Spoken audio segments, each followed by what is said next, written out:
organizado no Colégio Brasileiro de Alto Estudo da UFRJ. Eu quero agradecer de novo a Anastélia, no Colégio Brasileiro de Alto Estudo da UFRJ. Eu quero agradecer de novo a Anastélia, no Colégio Brasileiro de Alto Estudo da UFRJ. Eu quero agradecer de novo. Ok, desculpa, eu tinha o eco, porque eu monitorei a versão no YouTube. Agora eu fechei.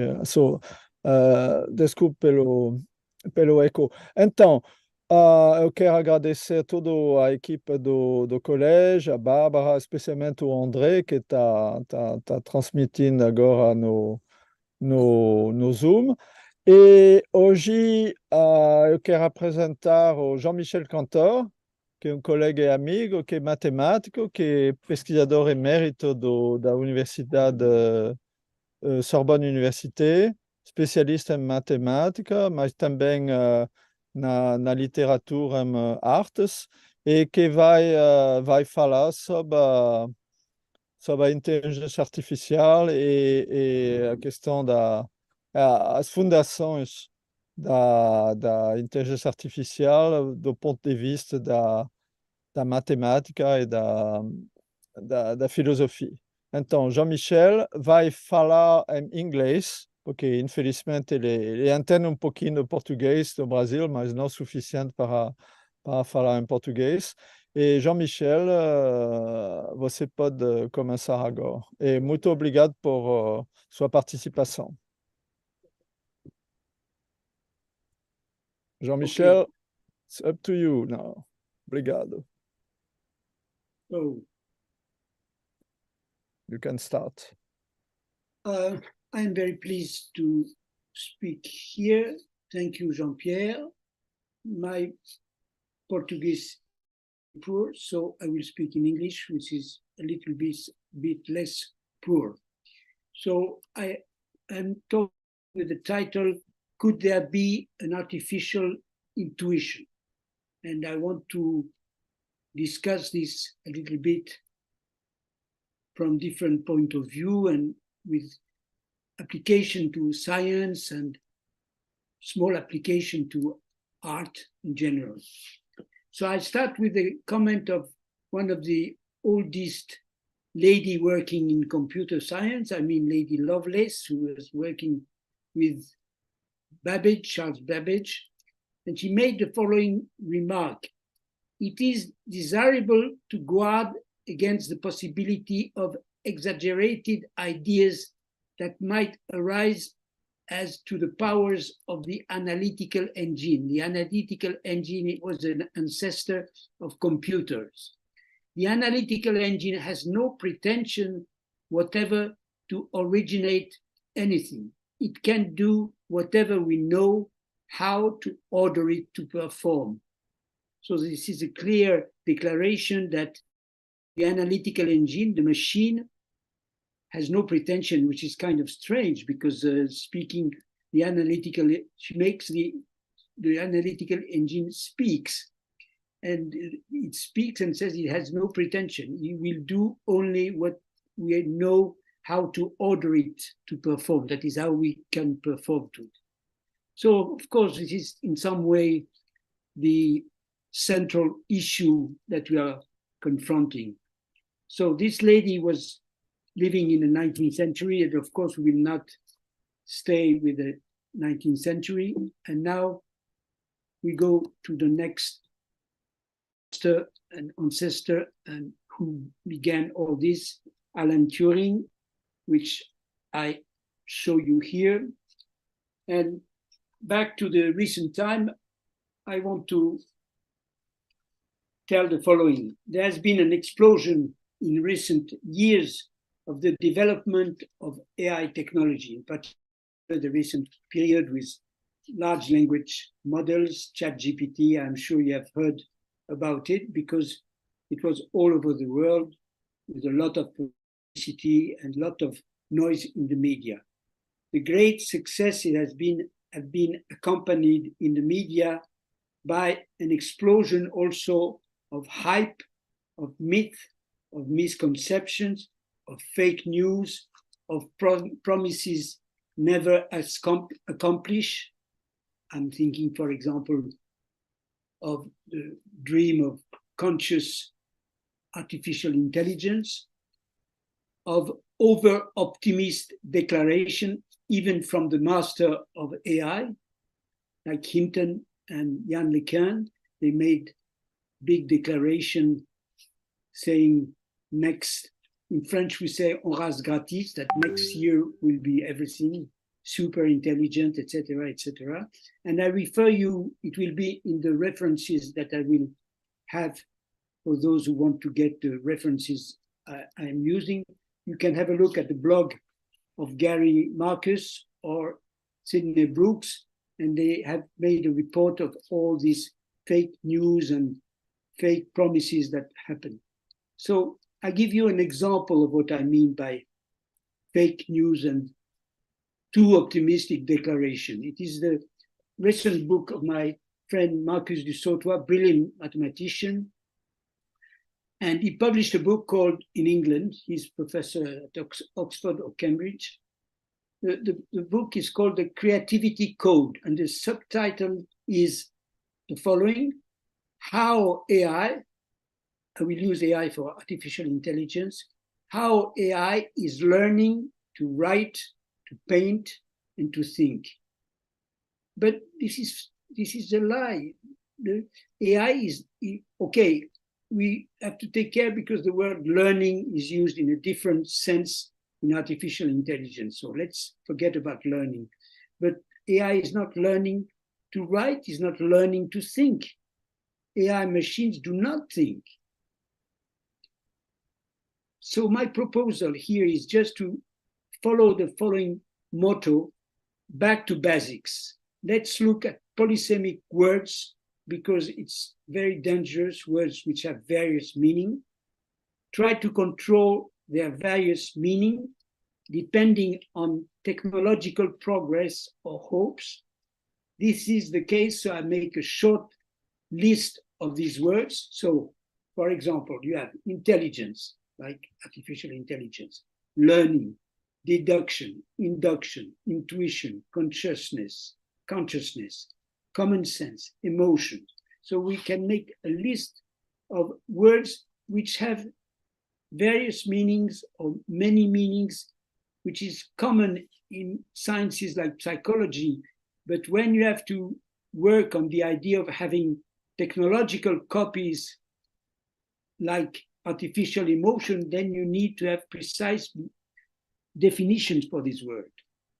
Do they have precise meaning? Because we need precise meaning for eventually building their artificial counterparts. So I'll start with intelligence. I am not going to give you a class on intelligence, of course. Let me just tell you where it happens, let's say, the first time or nearly the first time. I have taken an abstract from the book 6 of Republic of Plato, where there is a very beautiful piece, which is too long to be here, so I took an abstract. So Socrates in Plato divides a line into two unequal sections once, and then into two unequal sections again. The lowest two parts represent the visible realm, visible things, objects, and the top two parts, the intelligible realm, so let's say ideas. In the first of the four sections of the line, Socrates places images, shadows. In the second section, visible objects.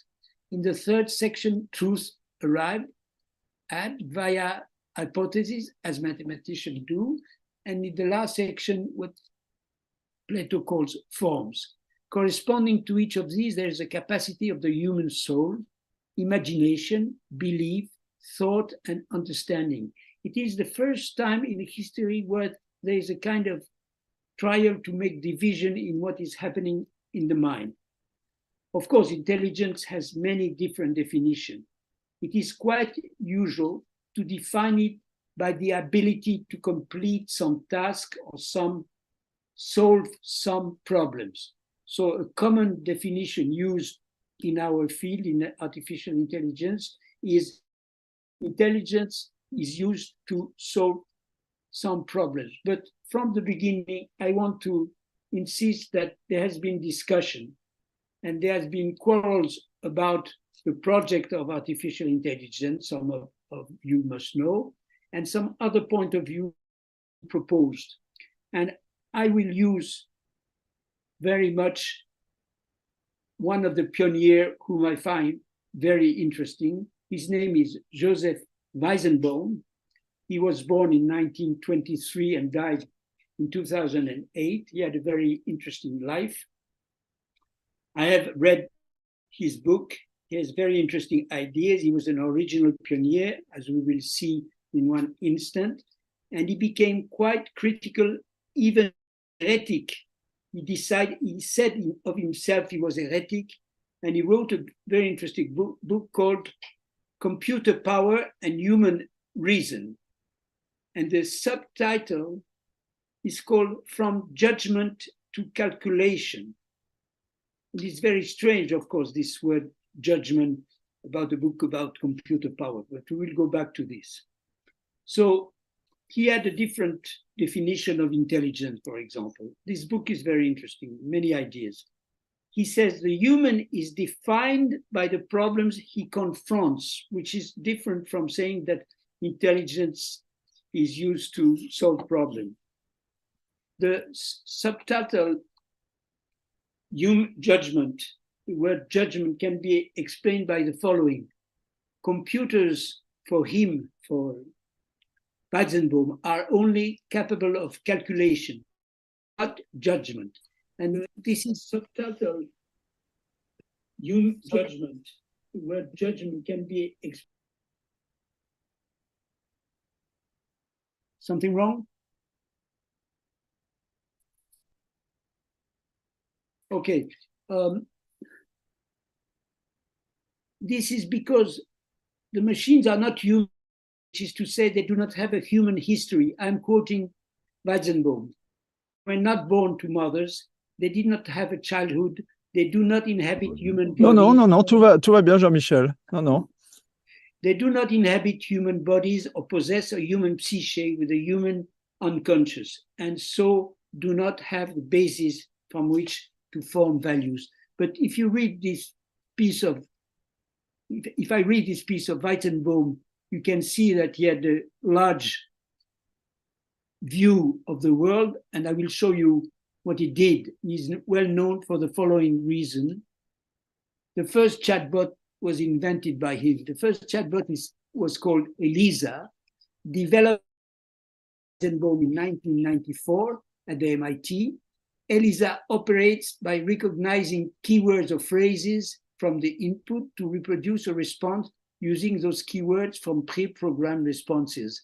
And he wanted to believe that when they were talking, between commas, of course, to Eliza, they could imagine they were talking to their psychoanalyst. It worked a little bit and then it didn't work anymore, but this is the first chatbot in the history of artificial intelligence. Weizenbaum was one of these pioneers of AR with Eliza, which pretended to be a psychoanalyst. Later, Weizenbaum criticized the direction taken by AI in his book. He criticized the restricted notion of intelligence. In particular, he was very against the idea that one could associate numbers to intelligence, numbers which would allow to ordering, because if your QI, intelligence quotient, is bigger than mine, then we can be put in order, and this means that you are more intelligent than me, and then you can also create a super intelligent, that means intelligence with QI bigger than, inspired by Einstein and the notion of relativity, the relative notion of motion. So for Einstein, there is no absolute motion, and for Weizenbaum, he was claiming something similar. He was claiming that there was no absolute intelligence, that it has no meaning by itself, it needs also some reference. The term of AI was chosen after an intense discussion. Probably some of you have heard about it. You can see the history in a book that I wrote, but which is not published. And the expression has become later very popular, the expression artificial intelligence. It is interesting that when I look at the Stanford Encyclopedia of Philosophy, which is considered as kind of the Bible of Western Bible of world philosophy, it has an entry, big entry for artificial intelligence, but there is no entry for intelligence. For the pioneers, intelligence was a function supported by the brain. And this is also a point where there was a discussion and which was not accepted later on by Weizenbaum and others. The intelligence, one can see from many authors that intelligence is something directly connected with the body, not only with the brain. The localization in two hemispheres, which appeared very early, is still partly accepted nowadays. It has been criticized, the division of two hemispheres corresponding to two types of abilities. But recently, a different division was introduced, and very interesting one, and I insist because there's not yet really a connection with this new division of thought, the activity of the brains, with artificial intelligence. I mean, the division corresponds to the speed of reaction of thought. And it has been developed by two men. One of them is Kahneman, and he wrote a book which was very successful, Thinking Fast and Slow, the two speed of reaction of the mind. This new division is a bit complicated to explain, so I explain it with a puzzle. So here is the puzzle. A bat and a ball cost $1.10. Now, don't read the rest and just do not try to solve the problem. Just think of how your mind is functioning and your intuition of what's going to happen. So a bat and a ball, US dollar 1.10. The bat costs $1 more than the bat. Question, how much does the ball cost? So I'll let you think for a minute, even for 5 minutes. And then after you have found the solution, you try to do some little arithmetic and check your solution. And the two ways of checking the solution with arithmetic and having an intuition correspond to the two fast and slow thoughts introduced, and the idea was developed by Kahneman, who had the Nobel Prize of economy. I don't know why of economy, but he was a psychologist. The tension between the specialized faculties of intelligence, grouped artificially in the intellectual quotient, IQ, and the general global intelligence has been synthesized in the structure of the brain's neural networks and their interpretation in artificial intelligence. But one point, very important for the brain, is the plasticity of the brain. Our brain is permanently modified by our experiences. And this is a crucial point, and also not completely taken into account by the work of the artificial neural network point of view. And this plasticity connects, in a way, our brain and the world. I'm sure there are a lot of people who are working intensely on this, but I'm not going to report on all of this. It would be too much. Okay, so I want to say a few words after intelligence of the word intuition, which is a difficult word with many meanings. Let's start with a famous sentence by a French mathematician who thought about this, a very great French mathematician. He just wrote, sorry, it's in French, talking about his research. He was a brilliant mathematician, very important. is with logic that we prove, and with intuition that we invent, that we discover. So this is one way of thinking. We will think about that now. What is intuition? So I looked and I found many different definitions. So for example, in a book of topology, there was a definition of intuition with 3 meanings: a tool to reach knowledge which is not attainable otherwise, a tool for scientific research, or an epistemological basis of knowledge. So this is very vague, and we can be happy with that. But first of all, before even looking for a definition, I want to remind that I should mention that for some current of philosophy, still very active in some part of the philosophical world, going back to Peirce, I will have references in my bibliography. Intuition does not exist. But of course, if intuition does not exist, you have to replace by something. And this claim that intuition does not exist, this is just a mixture of past memories and remembrances. This claim doesn't make easier the questions of how to apply artificial intelligence to science. So now let's go to something a little bit more complicated. I mean, induction and its connection with what I said before. There are 2 methods for producing scientific knowledge. One is called hypothetico-deductive method, and the other is the inductive method. Both have for aim to produce knowledge.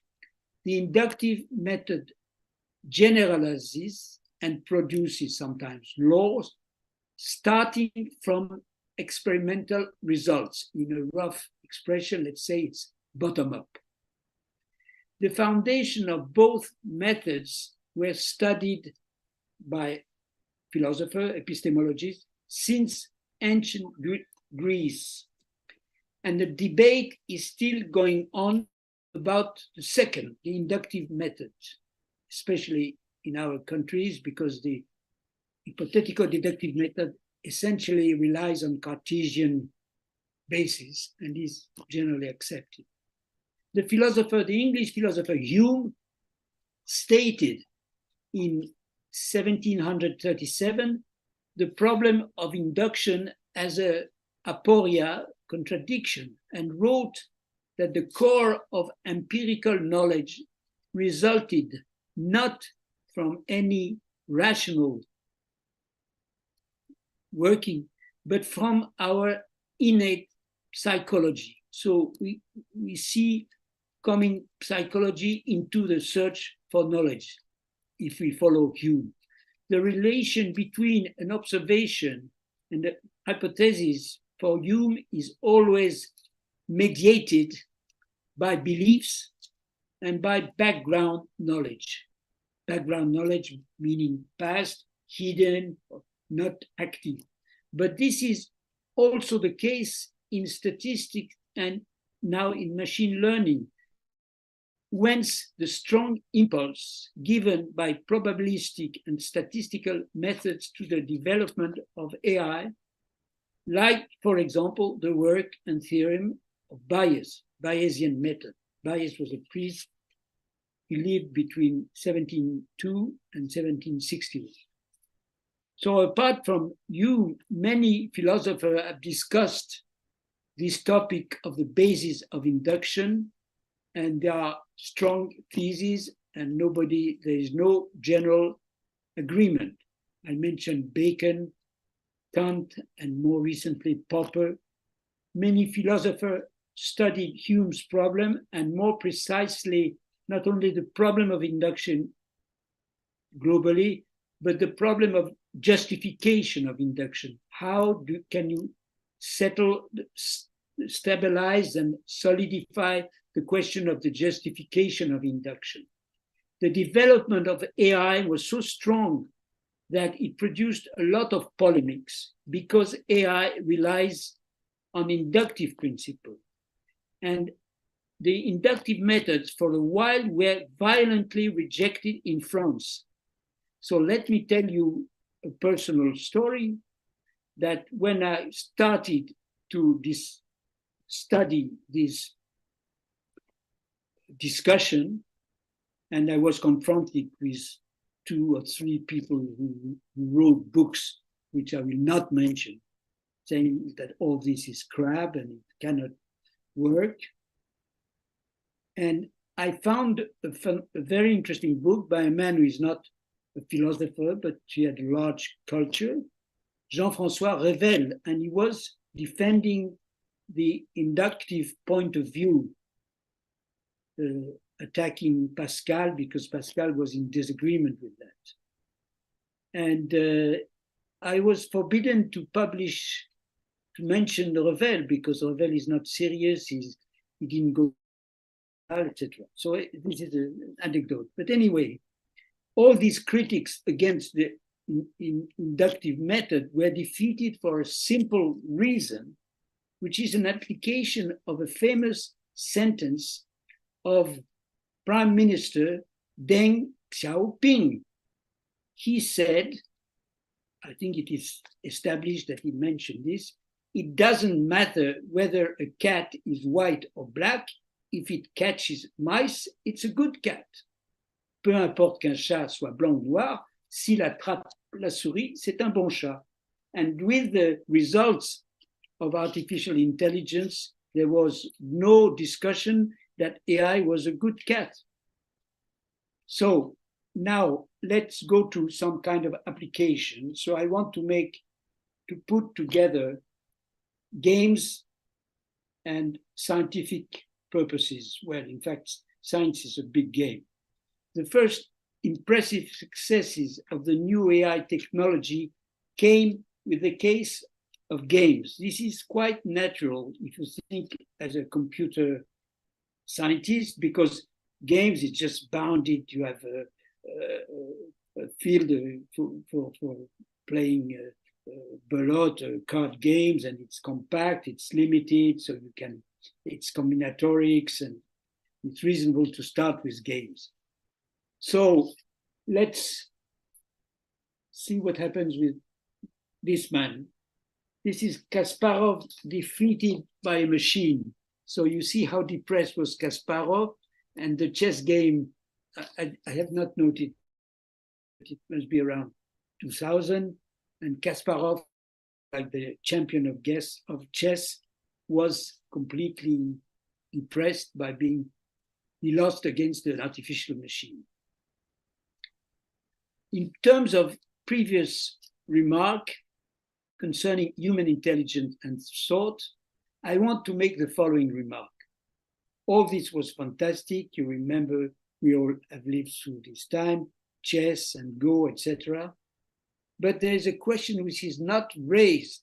The initial purpose with the game is an action of human. So the question is, does the machine can be the best champion, have a winning strategy at chess or at Go or at bridge, at poker, Jeopardy, etc.? But there is a prior issue, and I'm here to talk about intuition. So that's why I look at prior issues. What about the creation of the game? Would an AI machine be able to invent such fascinating game as bridge or as Go? Who invented Go? Go was invented not by a machine, of course. It is surprising that this issue is never mentioned in the numerous literature on the topics. We think it is a crucial mistake which weakens the definition above of intelligence, because the men who invented Go were kind of intelligent, weren't they? Now, let us consider different topics that are better known but complicated and in scientific domain. And let us first consider in biology, chemical biology, protein folding. You have probably heard about the protein folding problem. You have millions of molecules which have this shape, this look, when you take radios of them. There are millions of proteins, and to study them is very important because their form in space defines their chemical and medical properties. So the classification and the study of them was a problem for more than 50 years. It was called protein folding because the way the folding is how they look like that, how they made like that. And it was solved with the help, strong, crucial help of AI around 2012, 2013. This victory has been described as a result of co-evolution, cooperation between man and machine, based on numerous scientific results and very efficient, of course, powerful computerized technique. Moreover, a key role was given at the final step of when there was really a victory to a different and original new approach of the problem, using a point of view of physico-chemical potentials. It's very complicated. I have tried to read some of the specialists, and obviously this new idea came from humans, but they had the crucial help and big machine and big data. I will just quote a specialist whose name is Al-Qureshi. He was talking at a professional meeting in 2014. The meeting was called CASP, it's a specialized meeting in protein folding problem. And he said, to be clear, the DeepMind approach, DeepMind is a business specialized, created by computer specialists to apply artificial intelligence. The DeepMind approach in the protein folding is no silver bullet. The factors used, experience, hands, focused research objectives, are great for answering questions, but not for asking them, whereas in most biology, defining question is the interesting part. So again, we see this question of the starting from where, defining question is an important part of the scientific business also. AI has been the technical assistant for this big scientific project, but one can see that, for example, for COVID and for there's a big technical help in medical sciences of AI, but there's no systematic solution of all problems. So now I come to a different part of science where I'm more familiar, which is pure science, mathematics, and theoretical physics. Mathematical research aims at the increase of mathematical knowledge. Various methods can be used, but they rely on questions most of the time raised by mathematicians. I repeat that until recently, the preliminary but crucial step of mathematical research was always essentially forgotten in works on application of AI applied to mathematics. Of course, one could suggest, which was suggested to me by colleagues, mathematicians, let us put in a computer the encyclopedia of all established mathematical theorems at time t, and let the machine discover new theorems. This is a dream, right? I wish I had this computer and I could put all the knowledge at time t and push the button and say to the machine, please discover a new theorem for me. But then a question occurs. How could the machine distinguish the interesting, the good, the new results?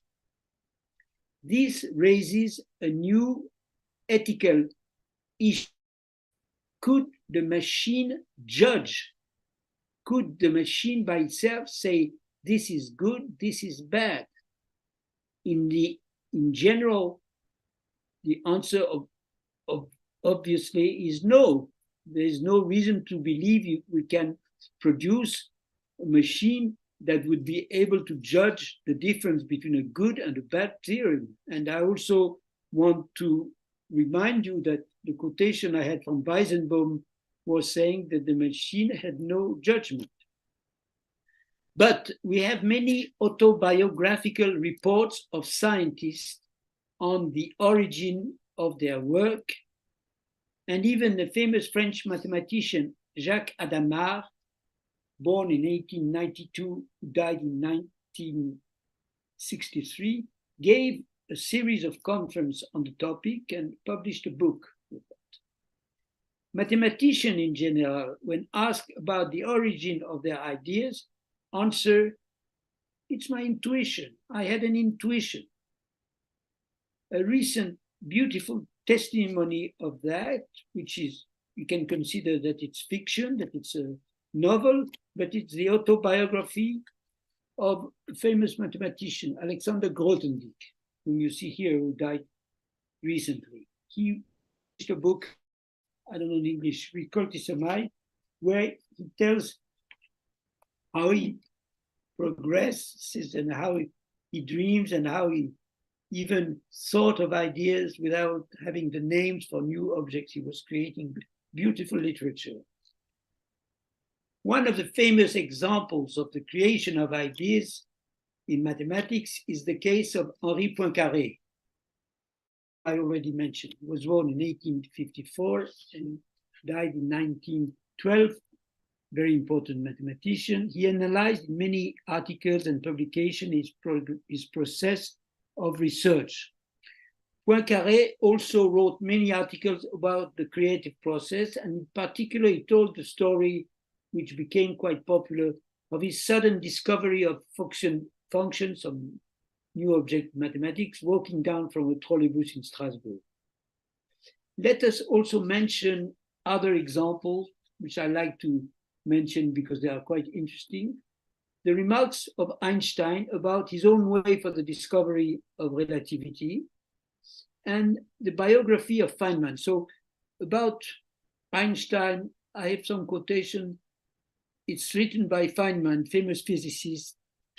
He was saying, Einstein's great work had sprung from physical intuition, and that when Einstein stopped creating, it was because, so this is Einstein quoted by Feynman, he stopped thinking in concrete physical images and became a manipulator of equations. No comment about manipulating of equation as a contradiction with having ideas. But now about Feynman.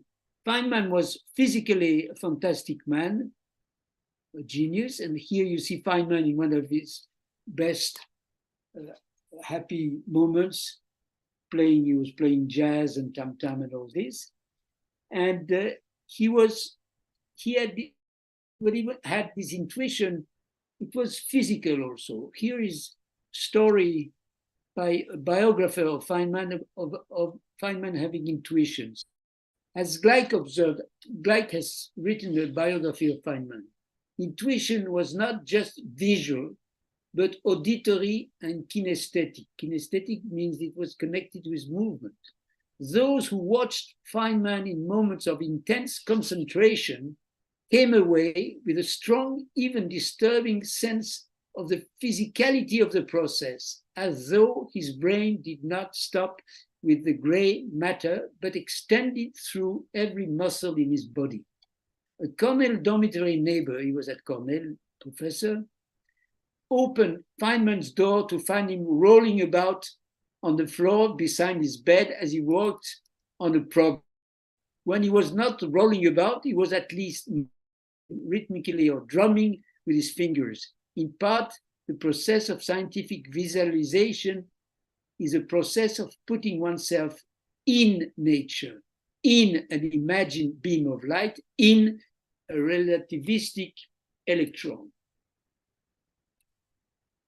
Okay, so let's go back about problems. I mentioned that there was a lot of fake promises, I want to give you, just to stop for a minute, quotation of a famous pioneer of artificial intelligence, Herbert Simon. In 1957, he wrote, "I'm willing to make the following predictions to be realized within the next 10 years. Within 10 years, a digital computer will discover and prove an important new mathematical theorem."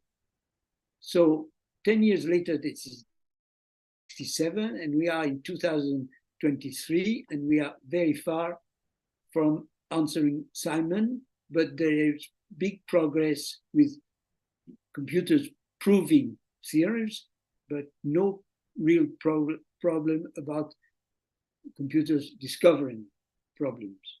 So let me give you the status of the situation about various the little progress and little hopes and things like that.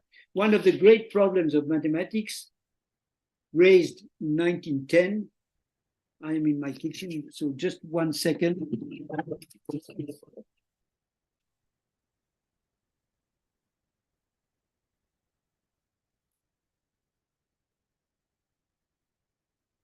So, one of the big problems of the last century was a problem raised in 1910 by Poincaré and solved a few years ago by Russian mathematician Perelman. It is called the Poincaré conjecture. It is a technical, fundamental problem in topology. Imagine you know what is a surface of dimension 2, so it's a surface. Imagine you know something about dimension 3, and now imagine you know what is a surface. It's not a surface, it's called a manifold. Okay, we'll call it surface of dimension 4. And suppose it has some technical topological condition which is assumed. And the problem is the following: is this 4-dimensional surface necessarily, with this condition satisfied, a sphere, usually the analogous of the sphere, usual sphere, but sphere of dimension 4. So it's a technical problem. I will just show you the kind of technicalities, because you are in dimension 4, you cannot make drawings, but you make special drawings like here. And Poincaré was just mentioning that it was repeating that geometry is the art of reasoning well from badly drawn figures. And they made some mistakes in trying to solve the problem. So concerning this very precise statement, I asked the following question, called by my friend and colleague Michael Harris. He called it Cantor's challenge, but I think many people had the same kind of idea. Is it possible to imagine an AI machine equipped, say, with the current knowledge of mathematics, say, of 1910 or 1920, and asking the question raised by the Poincaré conjecture with no human help? That would mean that the machine has some kind of intuition, because the machine is able to ask the good question. It's a good question. The results, the application from these results are very important. There are recent developments connected with this. They involve the participation of topologists and of specialists from IA, and also involve some kind of random search, and there are partial results, but nothing really conclusive. Another try to elaborate what we artificial mathematics is the work of a team of researchers with leader, I think it's a Hungarian mathematician, Christian Szegedy. I will give a reference for report on this. They have proposed some direction of work where the problem to be solved is not given a priori by human intervention, but the field of research concentrates. So from the start, from the beginning, the machine is given big data, but data made of a finite set of factorial invariants. So I'll give you an example with knot theory. Okay, so the machine is given a list like this. This is the classification of knots. So knot theory has been a very active field of mathematics for nearly two centuries. And you can associate some invariance. That is, invariant means it's, for example, number which is defined for each knot. And if you move a little bit the knot, the invariant. So you have a finite list of combinatorial invariants, and people search for relation between these invariants. So if you give finite set of finite numbers to the computer, you can suggest not the relation because we don't know, but the machine can, after some work, make some suggestion. So this is one example. So the machine is obviously searching when it's this mathematical relation between finite list, say, of invariants of number. Again, this is kind of a case of cooperation between man and the machine, where at the beginning, the man interferes by giving a bounded set of big data, but bounded. So one can discuss whether or not there is machine intuition. Now, I want to refer to the discussion of Stanislas Dehaene, who has been recently interested in artificial intuition. Here is, I read from Dehaene, mathematicians frequently evoke their intuition when they are, when they are ready quickly and automatically to solve a problem with the little introspection. I don't know how to, with little introspection inside. Cognitive neuroscience, to Dehaene, is a mathematician who became a neuroscientist. Cognitive neuroscience research shows that mathematical intuition is a valid concept that can be studied in the laboratory in reduced paradigms. I don't know exactly what he means by reduced paradigms. And that relates to the availability of core knowledge associated with evolutionary ancient and specialized cerebral subsystems. So Dehaene makes experiments with baby. So after a while, he writes, the next challenge will be to understand how education changes our core intuitions of number.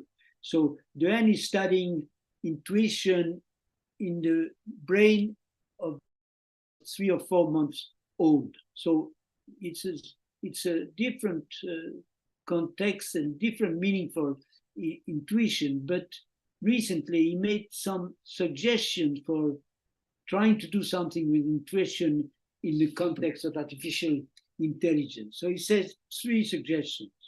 Learn in the AI meaning learning from a very big encyclopedia, all well-established mathematical small number of examples using Bayesian-style reasoning. And he described the Bayesian-style reasoning by saying the child behaving as a scientist. Then the second suggestion is learning through a combination of approximation and precise language symbolic expression. By this point, second point, he wants to react to the fact that there is much more way to treat symbolic expression than geometric or numerical intuition. So he knows there is a gap between the two. And the third suggestion is discover compact, abstract, symbolic representation of knowledge. So this is very vague. And the last suggestion is learn from others and learn with others.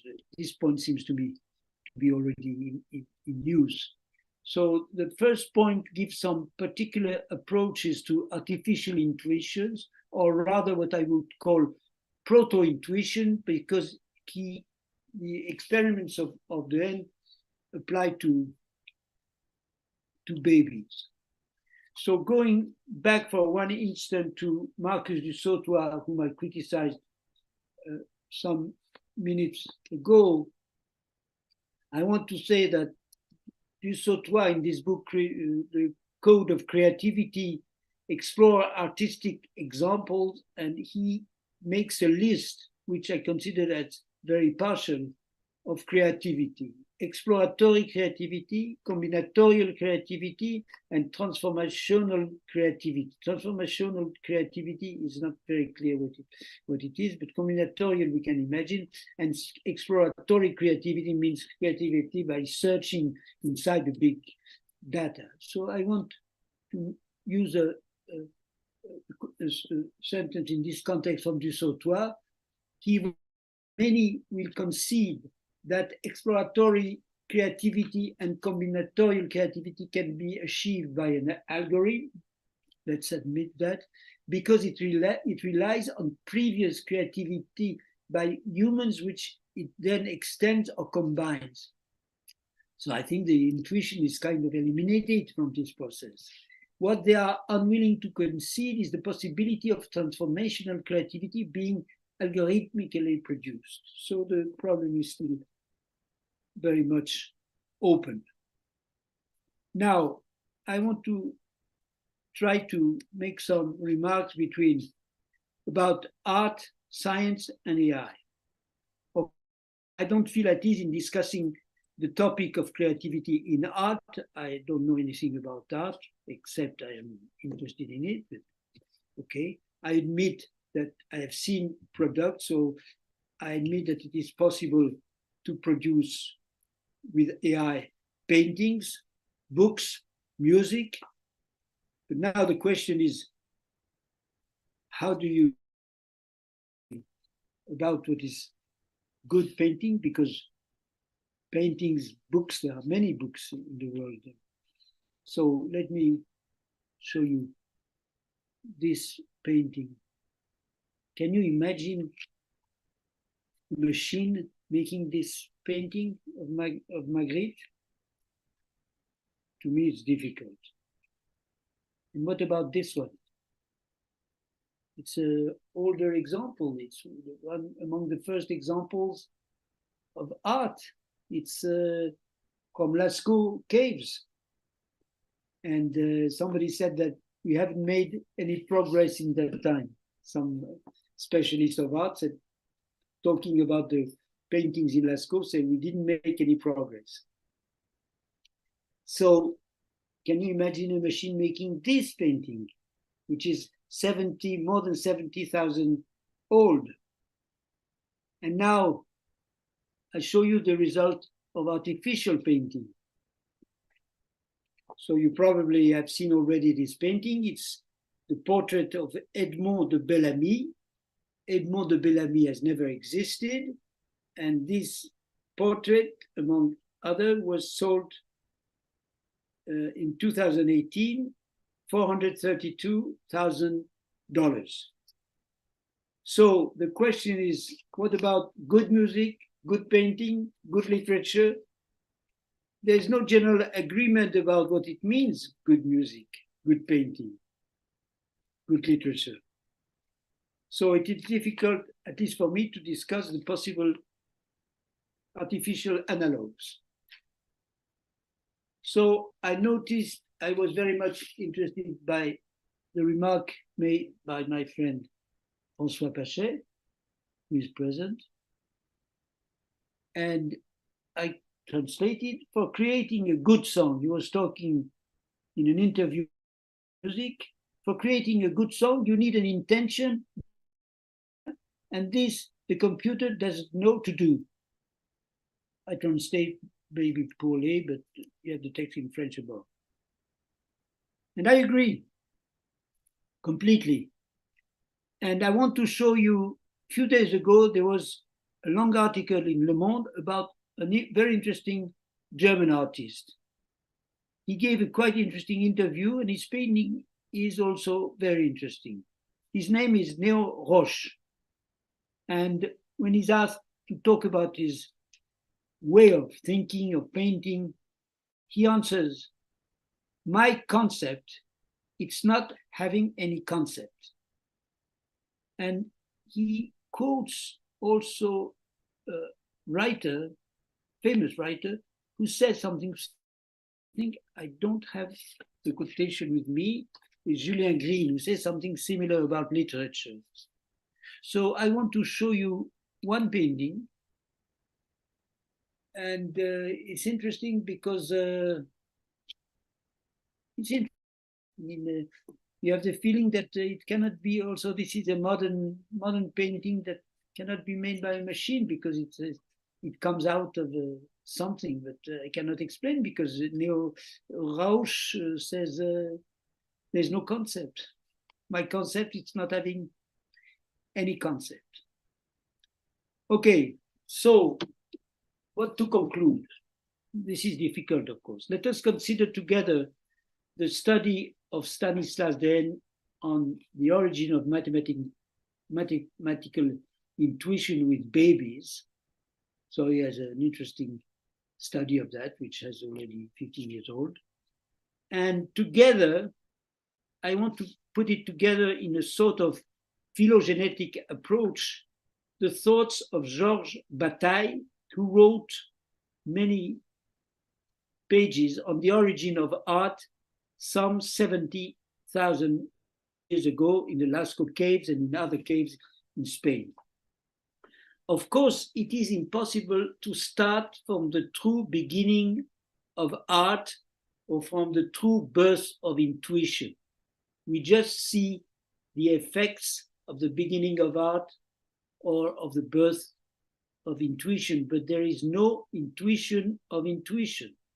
But in both situations, it seems like in the case of with music, following Paget's remark, that comparatively with humans, something is missing with AI. Some strength is missing, the desire, the will.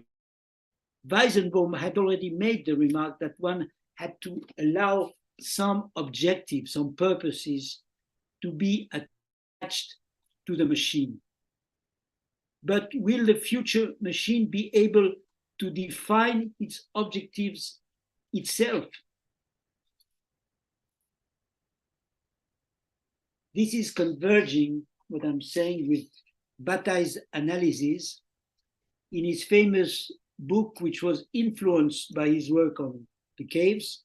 And later on, he developed a general book about economy of human action. It's called The Accursed Share, Maudite. And he develops the idea that man can produce acts having no purpose. The accursed share is the share which has no purpose. Expenditure to no avail, la dépense sans but.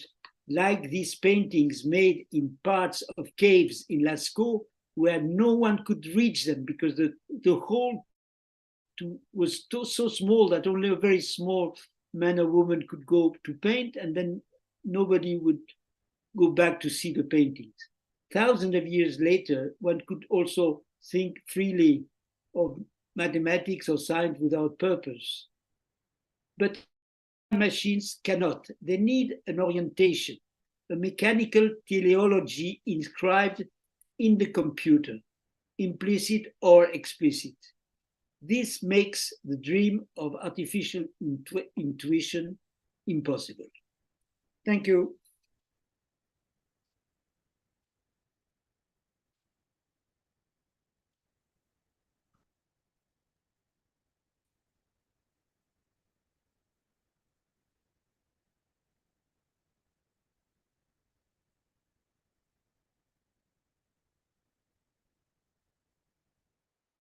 Jean-Pierre.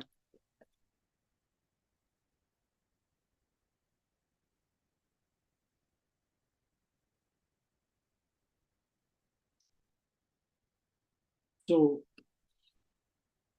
I'm ready to answer some questions if there are.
Jean-Michel, tout va bien? Oui, oui, Tout va bien? oui, oui. Mais j'ai fini là. Hein. Bien sûr, c'est lui qui m'embauche. T'as déjà fini? Ok, parfait. Bah écoute, pas de souci. Bah, alors attends. Oui. Pardon, Je croyais que tu t'étais endormi. Mais non. Jean-Michel, tout va bien? Oui, oui, oui. Ok, tout va bien. Oui, oui. Je vais regarder les commentaires. Attends, Mais bah, j'ai tu as fini été là. Hein. très rapide. Ok, je vais regarder les commentaires. Attends une seconde.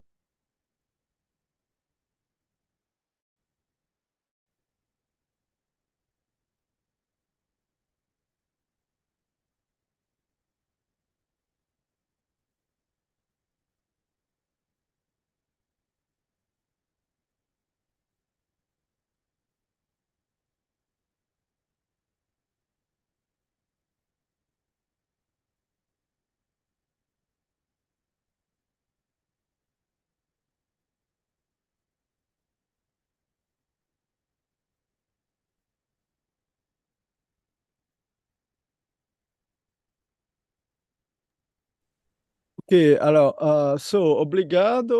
muito obrigado, Jean-Michel, pela apresentação muito empolgada e interessante seus argumentos. O Alexandre que falou na segundo seminário gostou muito. Então, agora eu vou tentar de resumir as...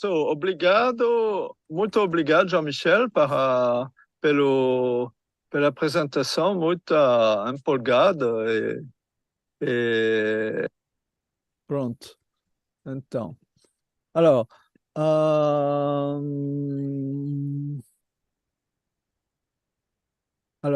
comentário do... I will speak in English for Jean-Michel to understand. So first comment, you can hear me, Jean-Michel? Yes, yes. Okay, so first comment from Alexandre Quaresma, okay, for your, who was the second speaker in this seminar cycle, said, Professor Cantor está certo. I will translate in English. Professor Cantor is right. AI não understand nem tem o poder de understand, they learn actually, and he says inteligência ligada ao corpo e não apenas ao cérebro. Yeah, so Alexandre Quaresma mentioned that you said that intelligence is linked with the body and not just with the brain. And indeed, it's a true grand limitation for most of AI systems, which are not grounded. That is, they are just software systems. But the limit of this argument is that you have also robots, and robots they are in the real world, and they.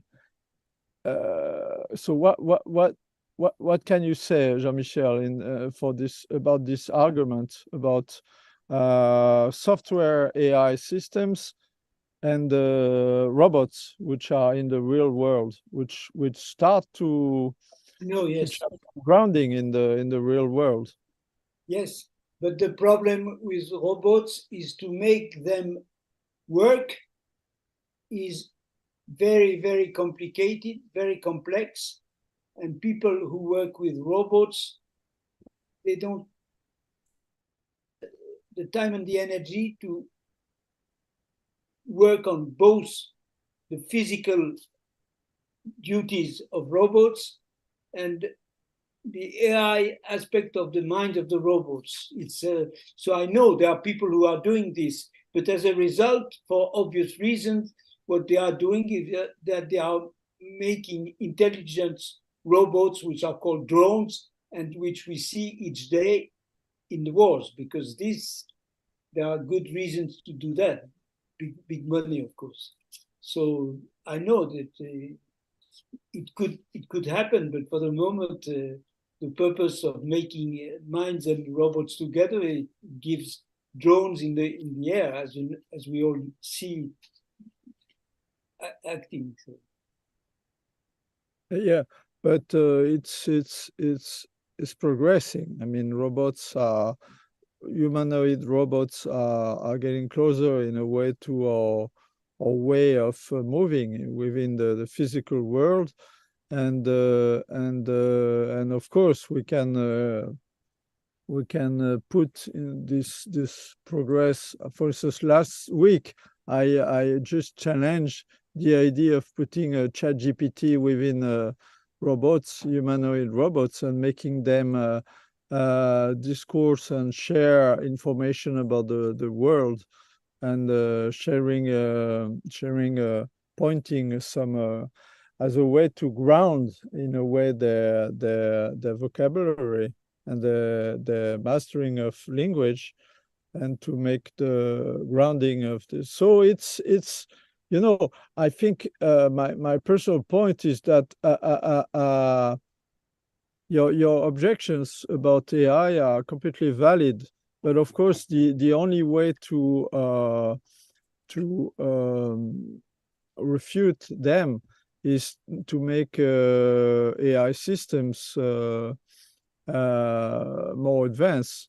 But the big problem is the way to evaluate, as I said in last week's seminar, how to evaluate, because we need to agree on the way to measure, and this is the problem. It's very subjective. I mean, there's no completely objective, because it's really from the observer the way to measure intelligence, activity, and behavior. So the only way to really know what's in the mind of Jean-Michel, of my mind, or a robot or AI system, is to be him. So that's a very, very limitation of this way of measuring intelligence. But one more. Maybe you want to react to my comment, or I don't know, Jean-Michel. I'm thinking. Okay. So maybe in the meanwhile, Alexandre is saying Ida Bank. So it's great that AI now is not producing new theories yet. Otherwise we would be bad. We would be in a bad condition. Yeah. Actually, yeah. And there's this actually, maybe it's because we still have time. So I point to you, Jean-Michel, and taking the opportunity of Alexandre Quaresma comment, that there are some people who said, oh, this is the end of theory, that now we have just with prediction, with the power of prediction of deep learning, of the new generation of artificial neural networks, we can predict anything, and then we don't need any more theory, which I believe is completely untrue. And for instance, Judea Pearl, who's the father of Bayesian networks, said that prediction is not enough, because we need to make a difference between correlation and causation. That is to find the cause and the consequence. And so this is the limitation of current statistical based prediction systems like deep learning, and so what maybe, I don't know, you may comment about it. So to make a theory, you need to understand the difference between a cause and consequence, and not just This business about the end of theory, it made a success in one book a few years ago, and then it disappeared because it's just ridiculous. No reason to. yeah, I agree with you. All big success. If you look at what happened with the big physical experiments, they made use of huge big data. You know, all the big experiments, and to test physical theories of. So they test physical theories. So they tested very good. I would recommend you, people who are interested in this topic, to learn the book by Judea Pearl, who's one of the Turing Award, who's one of the great scientists in AI and computer science. He co-wrote a book a few years ago named The Book of Why. And I really, I personally found it very interesting, and exactly where he objects about some of the the limitation of the power of prediction based on statistic, and it's not enough to understand why. That is what the difference between causes and consequence. And maybe I can just talvez eu vou falar em português, or it's a problem because but I think Jean-Michel will understand maybe, or anyway, back to English. So there's a very, very simple example, counter example of this is about the correlation between the number of in the country which are the most the biggest consumption of chocolate, and the countries which are have the greatest amount of Nobel Prizes. So of course there's there's a correlation, but of course there's no between cause and consequence. This is, you don't, just by giving more chocolate to a citizen in a country, you won't get more Nobel Prizes, because the confounding cause actually is the wealthiness of the country, of course. So it's an example of a confounding cause. And the correlation is not just a cause between a consumption of chocolate and a number of Nobel Prizes. So that's one simple counter example of the you don't need just a correlation, but you need also to understand the cause and the consequence to be able to make some counterfactual reasoning. That is, what would happen if we would change that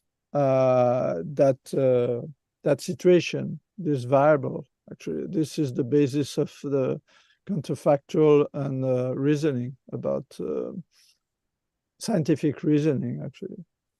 So anyway, going back to the, I don't know, Jean-Michel, if you want to react to that, or so what else?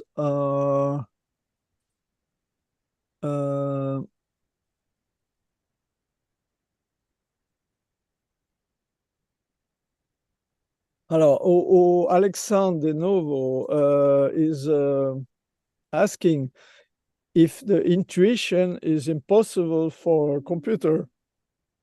That would be really that you believe that it would be impossible really for a computer to have intuition. So that's the question of Alexandre for you, Jean-Michel.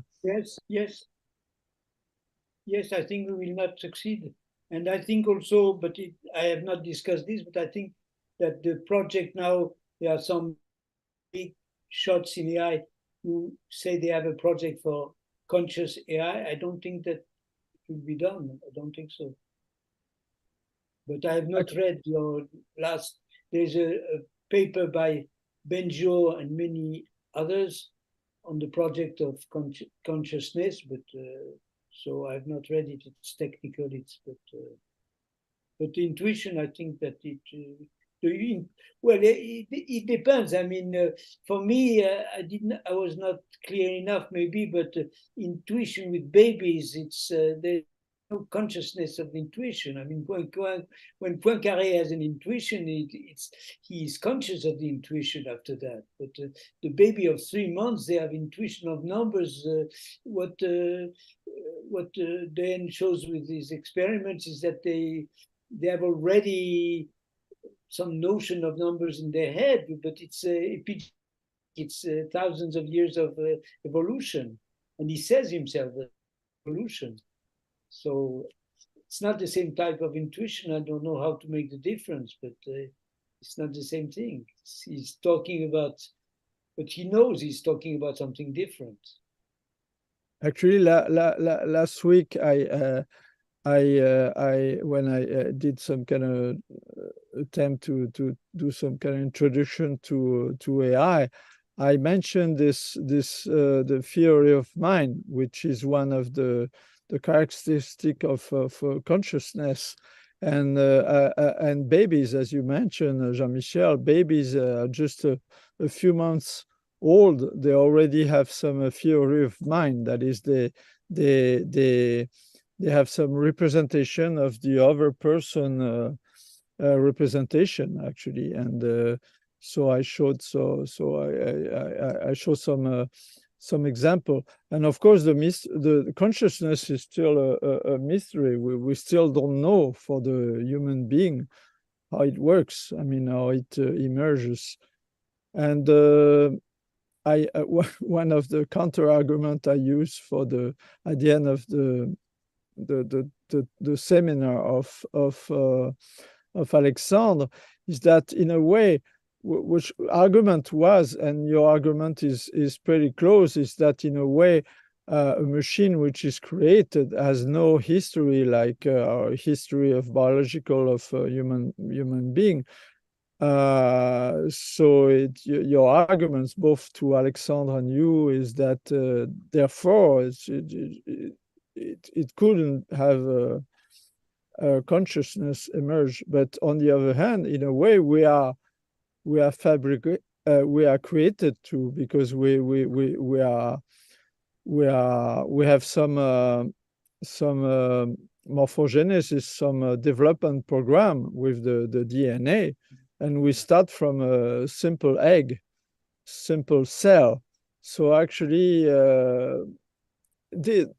the question again is, we have some rhetorical arguments, but we don't know yet what will happen. And it's like for science and religion, for many years, religion said that things couldn't happen, etc., and science couldn't be explained by science, and actually science getting more and more territory, explaining things which were not explained before. So it's a race, and it's still too early to have a definite conclusion. But anyway, so I'll continue. Jean-Michel, Alexandre, Quaresma, like very much your lecture. So now there's a comment from Bertrand Petit. Bertrand, who will do the next seminar about participatory and interactive composition and production of music in 2 weeks from now. So Bertrand said, in the way that we don't know really what is intuition, because it's accumulation of knowledge learned. How to translate it? The accumulation of knowledge learned could result, or now should result, in behavior close to what we perceive as intuition. So in a way, if I try to understand this, it says that maybe it's just a matter of perception, of understanding, accumulation of learned behavior as an intuition. So actually, intuition would be just a perception of accumulation of learned knowledge, and actually that's just for the case of artists, for instance, Picasso, etc. They actually base their intuition a lot of what they learned and what they stole from other artists. So what's your comment about this way of defining intuition? I'd like to know from people who work with music how they answer the question how the machine chooses good music. Okay, this this is actually Bertrand Petit. I tried to resume his comment. He's a composer, he's a musician, he's a composer. He writes in Portuguese. Scientist, also composer. What? He writes in. His comment was in Portuguese. No, his comment. Yeah. Actually, his comment was in Portuguese. Yes, so I had to translate it in English. So maybe Bertrand, if you're still connected, maybe you could rephrase your comment in French. But what Pachet answers about how the machine can judge good music. Okay, François is close to me. So what? So I will. Okay, François, did you? So what would you say? Hello. Can you? How AI can choose good music? What do you mean by good? You know, you started by your speech by saying that you wanted to have precise definitions for words. Okay, this is what you said. Okay, so give me a definition of good music. Of course, I don't have. Of course. So what? Course. So I can't. Like literature. Of course, I have no good definition, no correct definition. Of course, literature is simple to define. It's just anything that is made by a printer. That's all. It's words, succession of words. But for mathematics, you understand that it is a real question because it's not stupid to have the computer making theorems, but that's not what mathematicians do. I think you are making. Okay, you have stressed that several people have made very bold promises about AI. You know, starting already a long time ago, even in the 50s, people, even Herbert Simon, as you showed, but even after, even Minsky, many people said, "Hey, AI is going to be smarter than humans in 10 years." Okay, many people have said that kind of stuff for many, many years. But so what I'd like to force you, I'd like to ask you is to make your point. What is exactly your point? Many people have made false claims in many, many domains. I mean, it's to me, it's a sign that the domain is very active, is alive. And there are many people who are very enthusiastic, and then there are lots of very powerful technologies and ideas and concepts and everything that make people really very, active and believe in the future of something. Maybe most of them are wrong, yeah, probably, but it's a sign that the field is very active, right? So just to finish, what is your point? You know, what are you trying to say? I mean, if you could summarize in a few one or two sentences about the field of AI today. I have no conjecture. My conjecture is that I don't agree with your analysis of people making false promises, because this has been on already since nearly 50 years ago. Yes. So I'm not, but it's Yeah. for me, it's a sign that there's money and power involved in AI. That's all there is. There's too much power. So people, too much money. People need money to invest because it costs a lot of money to do research. So they promise crazy things. And when you see people so masters of AI like Hinton, I have papers by Hinton or by Lequin saying that in 2 weeks everything will be solved, and they have done this quite a few times. I think Okay. there is not reasonable people saying, hey, come on. So your point is that there is too much investment in AI today.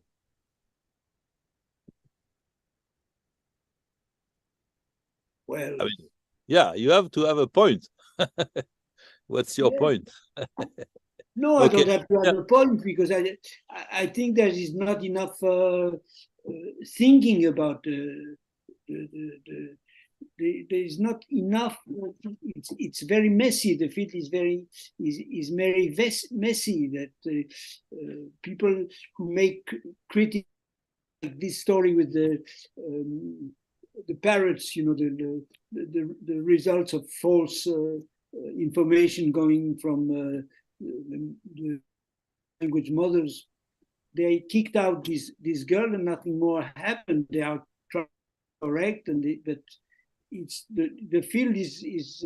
I don't think that, okay, people are enthusiastic, yes, but I am afraid that people are enthusiastic, and many people are enthusiastic to make dangerous things out of AI, and that because, as you know, that AI is going to be used for military purposes very much. So You mean in Ukraine? yes, drones. People are working on military mixing mines and robots. Of course, this is obvious. Okay, Jean-Pierre is saying stop. No, but I want no. I'm very happy that there's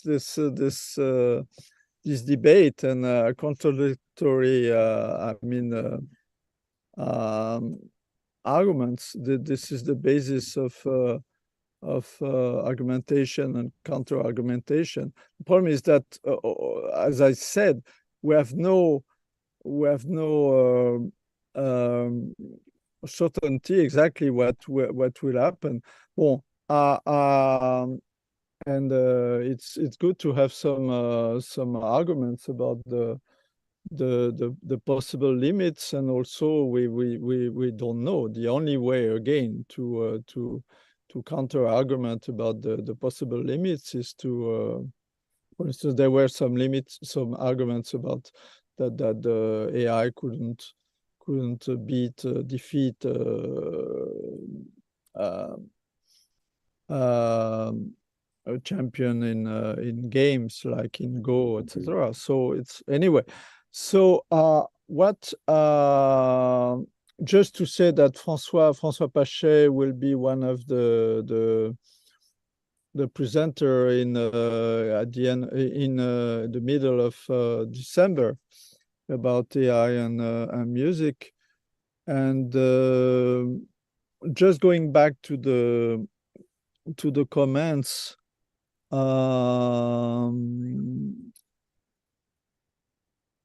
So okay. Bertrand Petit said, Casey, what does it mean resolve things? Facebook or YouTube know how to select and combine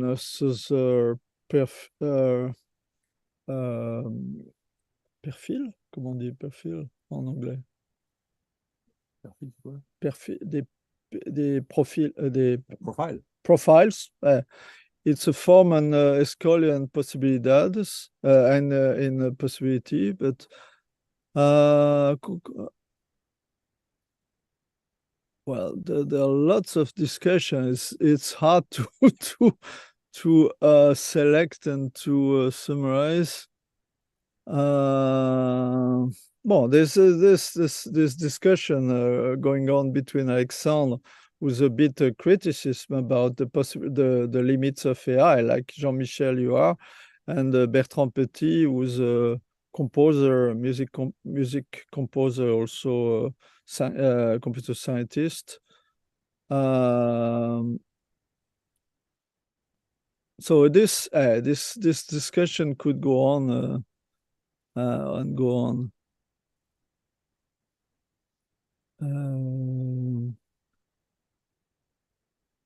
Alors, what says Bertrand is why not that the accumulation of knowledge couldn't provide some behavior more close to what we perceive as an intuition. So that's his hypothesis, and in a way, I would feel very close to his view, Bertrand, because again, many limits had been argumented before, and actually they have been already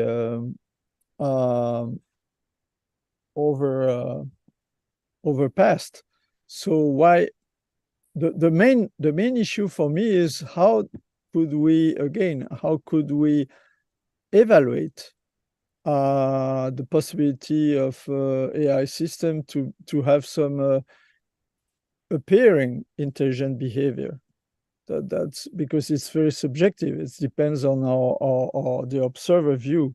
So there would be always some debate between the pros and the cons of the possibility. But François didn't answer to me. I asked him about good music, and I think that honestly he could answer that when he makes music with AI, he tries to make music that he likes. So it's an answer. It's a reasonable answer. But not, he doesn't make music that the computer will like. He makes music that he likes. Yeah, but as far as I can go back to François, but he is not convinced yet with the music created solely only by completely automated AI system. He thinks that the music is not very interesting, and in order to make interesting music, you need to use to have a artist, musician, composer, etc., and using a tool like AI. AI is a tool, like what you are saying is that piano is a tool too. Okay. Yeah, but you are saying that AI cannot define interesting music. The machine cannot define itself, or at least for now. We cannot completely be sure that what will happen in the future. Okay, so we are not sure that not sure that God exists. Yeah, but it's a conjecture. It's conjecture, you know. But okay, so what more?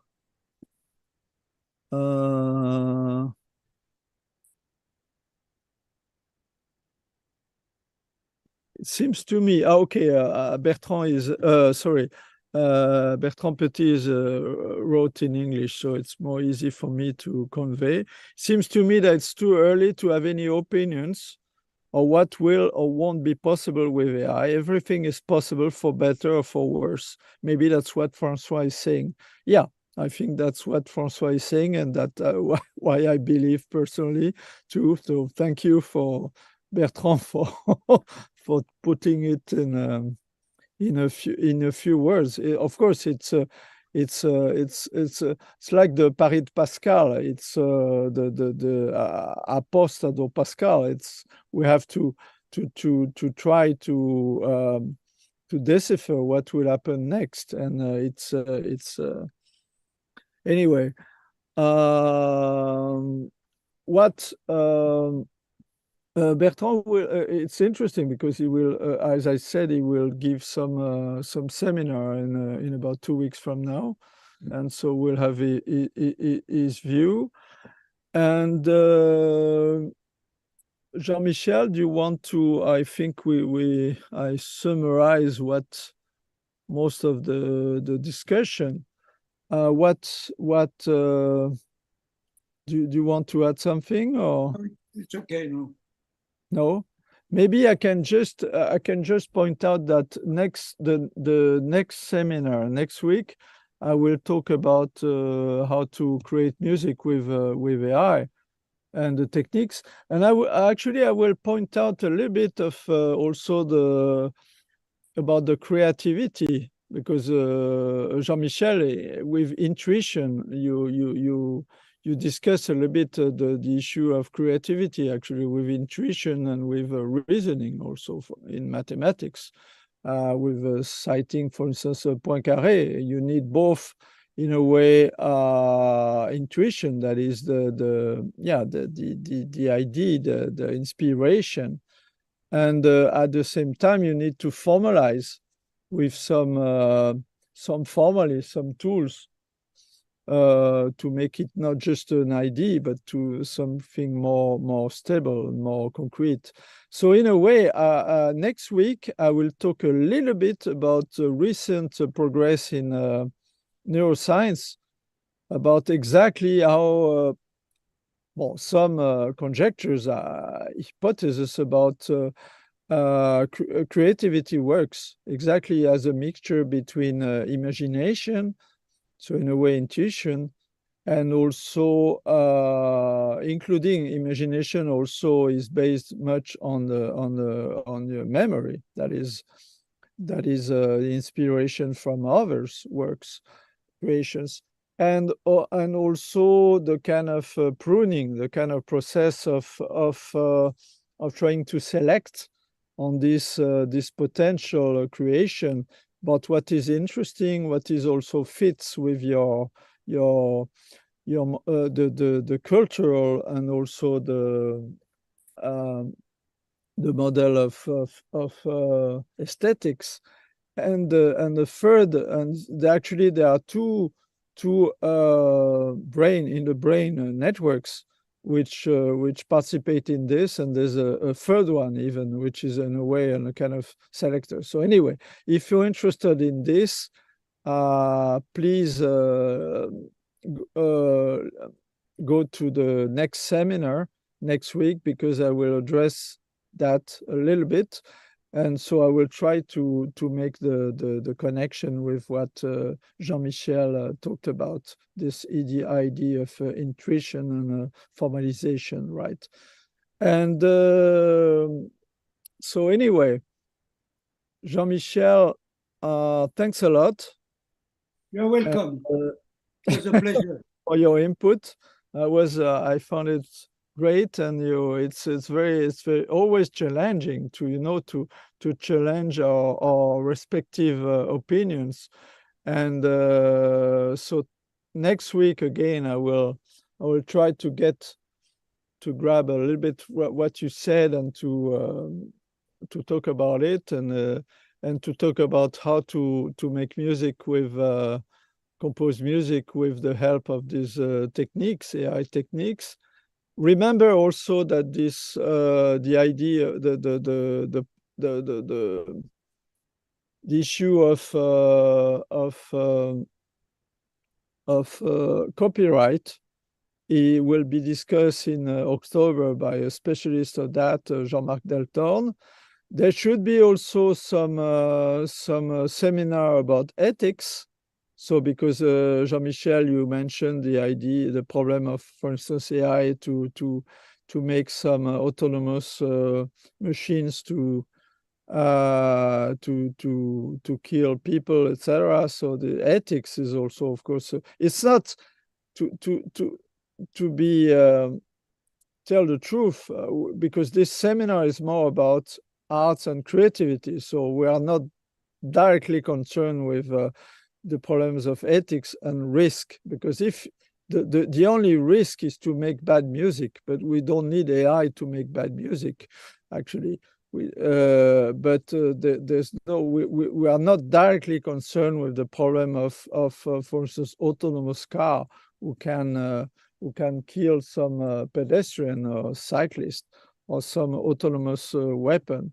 But still, there will be a seminar probably by Geber Ramalho who will talk about ethics issue. So this will address this issue as well. And I think we're done for today. I want to thank again Jean-Michel for his challenging talk, and more talk to come. So next week about AI and music creation. Next week, Bertrand Petit will talk about how to make music more, in a way, performance participatory. That is where the public can directly participate in the orchestration and the way the music is instantiated, actually, from the abstract plan, and more talks to come. So thanks a lot. Obrigado de novo. E até breve. Até próxima. E até próxima semana. Thank you, François. So I think André, you can stop